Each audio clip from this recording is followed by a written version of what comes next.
मैं देव कुमार ग्रामीण institute of education technology में आपका स्वागत करता हूं। तो चलिए दोस्तों, आज शुरू करता हूं मैं आपके सामने एडवांस टैक्स इनवॉइस शीट, यानी कि वी लुकअप कैसे लगाया जाता है। तो एक्सेल शुरू करता हूं मैं आपके लिए, और एक्सेल कि टैक्स इनवॉइस यानी वी लुकअप बताने से पहले हम चाहेंगे कि यदि आपने अभी तक हमारा ये चैनल सब्सक्राइब नहीं किया है तो हमारे इस चैनल को सब्सक्राइब अवश्य करें, बेल आइकन दबाएं ताकि हमारी वीडियो डेली आपको मिल सकें, और कमेंट करें दोस्तों, लाइक करें। तो शुरू करता हूं। सबसे पहले मैं आपके सामने टैक्स इनवॉइस शीट। तो दोस्तों, टैक्स इनवॉइस शीट के अंदर हमें 2 शीटों की आवश्यकता पड़ेगी। तो आज मैं फर्स्ट पार्ट बताता हूँ। इस प्रकार से आप सेलेक्ट कर लीजिए। सेलेक्ट करने की ज़रूरत नहीं, सीधा दोस्तों आज चलते हैं हम आपके सामने। आज हमें टैक्स इनवॉइस शीट नहीं लिखेंगे, टैक्स इनवॉइस शीट हम कल की शीट में लिख के चलेंगे। तो यहाँ पर टैक्स इनवॉइस शीट का ही यानी फॉर्मूला है। सबसे पहले लिखते हैं हम बिल नंबर, परंतु बिल नंबर लिखने से पहले जैसा कि मैं आपको बता चुका हूँ, सेल को इक्वल करने के लिए व्यू कोड पर जाएंगे। यहाँ पर आपको वर्कशीट करना होगा, यहाँ पर आपको सेल्स लिखना है दोस्तों, डॉट एंटायर कॉलम टाइप करना है यहाँ पर, और डॉट ऑटो फिट लिखना है। इस प्रकार से आप यहाँ पर ऑटो फिट लिख दीजिए और एक्टिवेट कर दीजिए, क्लोज कर दीजिए। अब इसके बाद में यहाँ पर लिखा हमने बिल नंबर। अब इक्वल होता जाएगा दोस्तों आपका ये ऑटोमेटिक। डेट डालेंगे, डेट डालने के बाद में जीएसटी नंबर, जीएसटी नंबर, और जीएसटी नंबर डालने के बाद में पार्टी नेम। ओ सॉरी, यहाँ पर मैंने एक में लिख दिया, यहाँ पर इसे कट कर लेते हैं हम दोस्तों। ये अगले सेल के अंदर आएगा पार्टी नेम, और पार्टी नेम के बाद में आएगा एड्रेस, एड्रेस के बाद में आएगा आइटम नेम, और आइटम नेम के बाद में आपका आएगा एचएसएन कोड, और एचएसएन कोड के बाद में आएगा क्वांटिटी। मैं शॉर्ट में डाल देता हूं दोस्तों QTY, और रेट, यानी कि यहाँ पर मुझे क्वांटिटी का शॉर्ट दिया है, पॉइंट देता हूँ मैं। और इसके बाद डालेंगे रेट, और रेट डालने के बाद में लिखेंगे अमाउंट, और अमाउंट के बाद में दोस्तों यहाँ पर जीएसटी अमाउंट लिखना है मुझे, जीएसटी रेट, और जीएसटी रेट लिखना है जीएसटी अमाउंट। जीएसटी अमाउंट के बाद में टोटल अमाउंट। यहाँ पर ये मुझे अपनी सीट तैयार करनी होगी दोस्तों यहाँ पर। तो चलो शुरू करता हूँ। 1 2 3 और 4 इस प्रकार से डेट डाल देते हैं दोस्तों। जैसे कि आज हमारी हम आज के महीने से स्टार्ट करते हैं 1/10 महीना, डेट ईयर, महीना डेट ईयर 10/1/2024 और 11/10/2/2024, 10/3/2024, और इसके बाद में 10/4/2024। इस प्रकार से यानी आप अपनी डेट को यहाँ से डालेंगे। जीएसटी नंबर की बात आती है, तो जीएसटी नंबर आपके पास में जो भी जीएसटी नंबर है वो आप जीएसटी नंबर डालेंगे। 09B JV NPM 2204J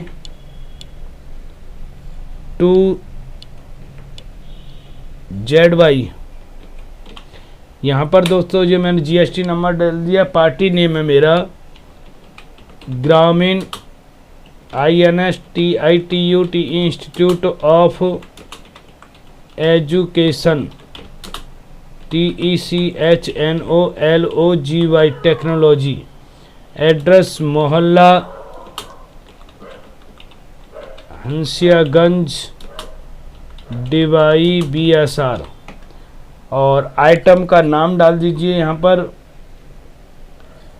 HP का प्रिंटर है मेरे पास। और इसके बाद HSN कोड की बात आती है, तो HSN कोड यहाँ पर आप कुछ भी टाइप कर दीजिए। क्वांटिटी कितनी है? 2, 8, 6, 7। रेट क्या है दोस्तों इसके प्रिंटर का? मान लीजिए आपका रेट प्रिंटर का 16,500 रुपये। अमाउंट कितना बना? इजिकल टू रेट गुणा क्वांटिटी एंटर। ये आपका रेट बन गया दोस्तों। पकड़ के नीचे खींचना पड़ेगा। यहाँ पर ऐसे ही डाल दीजिए इनका भी रेट, यानी कि यहाँ टाइप कर दीजिए एन कंप्यूटिंग का रेट आप यहाँ पर डाल दीजिए 12,000। और अगला डाल दीजिए LED 1650। अगला डाल दीजिए लैन केबल, और लैन केबल का आप डाल दीजिए 18 रुपये मीटर। यहाँ पर आपको क्या करना क्या है, पकड़ के यहाँ नीचे यहाँ पर, ओ सॉरी HSN कोड था दोस्तों यहाँ पर ये, तो मैं यहाँ पर टाइप कर देता हूँ इस तरीके से, कॉपी पेस्ट कर लेता हूँ। और कॉपी पेस्ट करने के बाद यहाँ HSN कोड की बात आती है, तो आप इस प्रकार से HSN कोड दे सकते हैं। आपने HSN कोड दे दिया और यहाँ पकड़ के इसको नीचे तक के लिए क्रॉस कर दीजिए। बात रहती है इसकी, तो आप इस प्रकार से इसे कर लीजिए। एड्रेस को भी सेम कर लीजिए। ये आपने सब कुछ सेम कर लिया। GST नंबर को भी सेम कर लीजिए। ड्रैग करके नीचे की ओर GST रेट क्या लगा रहे हैं अब आप अपना, जैसे कि 18% GST रेट है, तो 18% है, तो यहाँ पर 18% को नीचे की ओर खींच लो। GST अमाउंट क्या है? इजिकल टू टोटल गुणा GST परसेंट पे करेंगे, एंटर कर देंगे। 5,940 रुपये आपका GST अमाउंट हो गया। टोटल अमाउंट के लिए आपको क्या करना है? Is equal to sum under bracket start GST amount plus amount, और क्लोज कर दीजिए ब्रैकेट को। यहाँ पर इस प्रकार से आपने अपनी GST यानी तैयार कर दी। GST अमाउंट टोटल कर लिया। अब यहाँ पर दोस्तों ये मुझे पूरी सीट इस प्रकार से सेलेक्ट कर लेनी है। यहाँ पर ये मैंने पूरी सीट तैयार कर ली दोस्तों। कंट्रोल T करके एंटर दबाएंगे हम, क्योंकि मैंने बताया था आपको कि फ़िल्टर अपनी सीट पर अवश्य लगा लेना चाहिए। फ़िल्टर से हमें काफ़ी राहत होती है। अब दोस्तों यहाँ पर सीट 2 का प्रयोग होता है, क्योंकि एक ही सीट के अंदर 2 सीट बनेगी। वी लुकअप का प्रयोग करने के लिए यहाँ रो और कॉलम को सेलेक्ट करेंगे, मर्ज करेंगे और इंसर्ट में जाएंगे, वर्ड आर्ट में जाएंगे, कोई भी यहाँ पर डिजाइनिंग ले लीजिए और यहाँ पर टाइप करेंगे हम टैक्स इनवॉइस सीट। तो दोस्तों टैक्स इनवॉइस सीट इस प्रकार से यहाँ पर मैं अगली क्लास में आपके लिए टैक्स इनवॉइस सीट के बारे में बताऊंगा। तो हमारे इस चैनल को अभी तक आपने अगर सब्सक्राइब नहीं किया तो हमारे इस चैनल को सब्सक्राइब करें। वी लुकअप का फॉर्मूला जो लगाया जाता है उसके लिए आप अवश्य सीखें दोस्तों। तो अगली वीडियो के लिए मेरा अवश्य ये वीडियो देखें दोस्तों, ताकि मैं पूरी आपको सीट टैक्स इनवॉइस सीट बता सकूं। धन्यवाद दोस्तों।